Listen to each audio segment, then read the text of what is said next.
Mormon Church, of course, this past weekend was conference weekend, and Thomas Monson's looking like he's not doing so well. Apparently, he had to be rushed to the hospital to get some fluids put into him, and that fluid is called blood. He needed to be refilled. He had to be topped up. But that's not why I'm bringing this one story up. It was conference weekend, and it was general conference, and Elder Valerie V. Cordon, and it has a little slash above the I, so I'm not the O, so I'm not sure what that would be. But he has some stuff to say during conference weekend, saying that if you have to choose between feeding your family and giving money to the church, guess what you're going to be putting that money towards? Oh, for fuck's sake. Yep. Really? So here's what he says. When I was young, I worked in my father's factory during vacation. He's going to talk like Puss in Boots. The first question my father always asked when I received my salary was, what are you going to do with your money?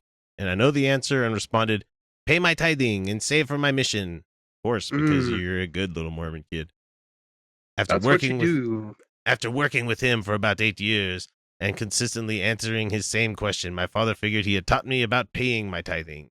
What he didn't realize is that I had learned this important principle in just one weekend.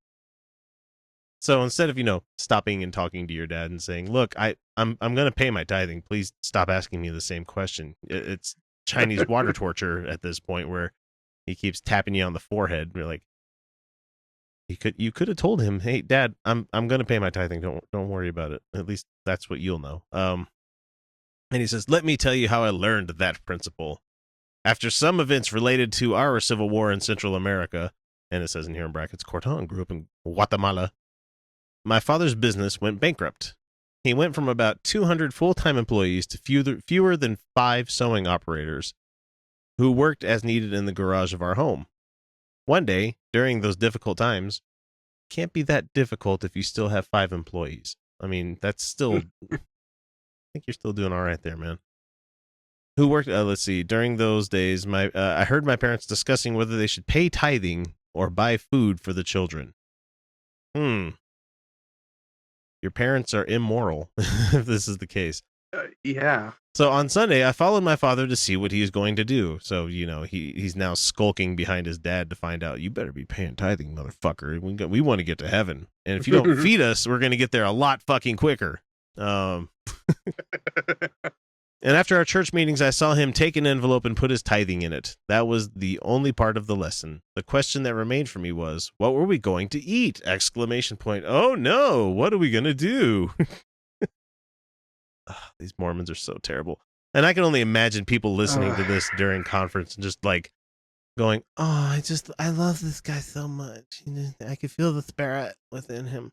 So early Monday morning, some people knocked on our door. And when I opened it, they asked for my father because they were going to drag him out in the street and shoot him because he still had slave labor in the garage. I don't know. I called for him. And when he arrived, the visitors told him about an urgent sewing order that they needed as quickly as possible. This is it's that doctrine. It's the Christian doctrine, the evangelical one, where like you give your money to the church and you'll be repaid tenfold kind of thing. What the fuck do they call it? Something doctrine. I can't remember what it is. Yeah, I have somebody's no idea. Screaming. The self-fulfilling prophecy. I don't know. Yeah, somebody's screaming at whatever listening device they're hearing us on right now and be like, "It's this doctrine, you fucking simpletons!" Yeah, we completely forgot what it was. We forgot because it doesn't matter because it's bullshit. So he says that the order that they had was so urgent that they will pay him in advance. And so on that day, I learned the principles of paying tithing and the blessings that will follow. One had absolutely fuck all to do with the other. Where's your control in this experiment, sir? That's what we call a coincidence. And Hemet here puts it really great. He says that because starving your family to feed the church has 100% success rate. My gosh. It's terrible that these people are just so they're spoon-fed this horse shit throughout their life. I'm glad I never grew up Mormon because I would have so much disdain for him, and I already have enough, bile for the church. But it's the same kind of shit. I mean, were they not paying their tithing when the business went under? crashed? Yeah, it went tits up. Yeah.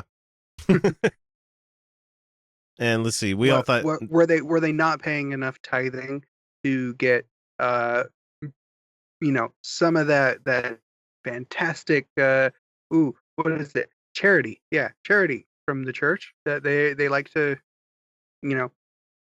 bring out once or twice a year, say, look how much money and how much we donate, look how much food we give to poor people.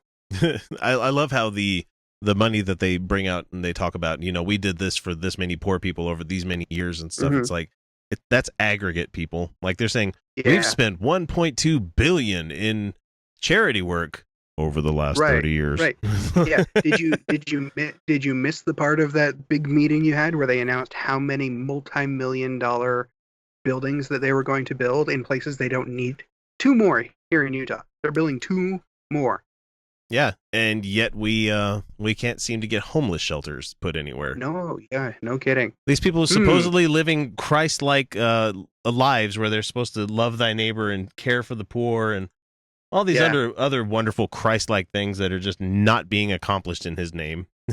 Yeah, no, these guys are just lousy with real estate. They have so much land in this state that they could give acres. They could give acres to the state for a homeless shelter. Hell, they could build a homeless shelter that would be the size of 12-story church 5-star hotel downtown. Yeah. Ugh, but just they gross me out because I can't stand that they think that for some reason this guy thinks that his dad's sending 20 pesos or whatever their unit of currency is down there to the church headquarters is going to somehow be a drop in the bucket. They don't need your tithing anymore. They've been so beyond the need for your tithing for at least I would say about 50 years. I think like starting in the 60s is when it made the real big tide. Is when everything switched over. They're like, oh, well, I don't know. It is becoming more and more expensive to keep those fuckers alive. They need more young little boy blood. Yeah. Oh yeah, and they have to get paid their stipend, their salary that they get for being lay clergymen.